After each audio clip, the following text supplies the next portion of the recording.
solo here, Tom. Give me a minute here.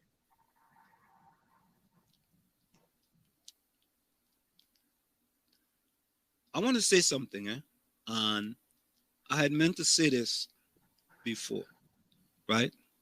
You see, in Trinidad and Tobago, we have to stop these sort of divisive politics. Look at Foster Cummins, for example, right?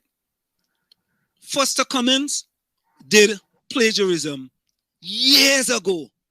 He was not MP. He was not senator, right? He was not minister. Absolutely nothing when he did those plagiarism. It was wrong what he did. He did what was wrong. He apologized for it, and he went back after a year, and he became successful. He finished his degree, right? The man did something wrong. All of us make mistakes. We all make mistakes in life. He made a mistake. He repented for it, right? He acknowledged his mistake, and he went back and made something of himself.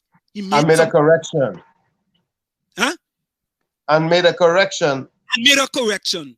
Correct, Tommy. He made a correction. But think about this, right? Mrs. Kamala Persad-Bissessar plagiarized a United Kingdom politician speech, word for word. Word for word. And you know what Mrs. Kamala Persad-Bissessar did? She said it was an administrative error.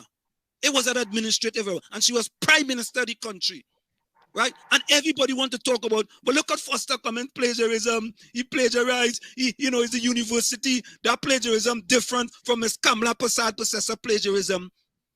How is it any different? The man made a mistake and he owned up to his mistake and he went on with his life and he became something in his life. What's wrong with that? What's wrong with that? He was at an institution of learning and he learned something from it. He learned something from it. He made a mistake. And boy, 15 years later, that has nothing to do with what's going on in the country today. You bring that up. All right? And when you bring up something similar that our prime minister of the country did, people making excuses for the former prime minister of the country. That is the problem that we're facing. That's the problem that we're in. That is part of the problem. Right? We should be saying, boy, Foster Cummins, you young kids, right, can say, Foster, you made a mistake. You apologize for your mistake, right? And you came on to be a better person. All of us in life make mistakes. Any one of us can tell us we have all gone through our life without making mistakes. As a professor, there are people in my class that make mistakes. Right? When you admit there's a mistake, then you can go to the corrective mode. Correct. You can go to the corrective mode. But you know what it is? For political expediency, we want to pile on Foster Cummins. Pile on Foster Cummins all year. Pile on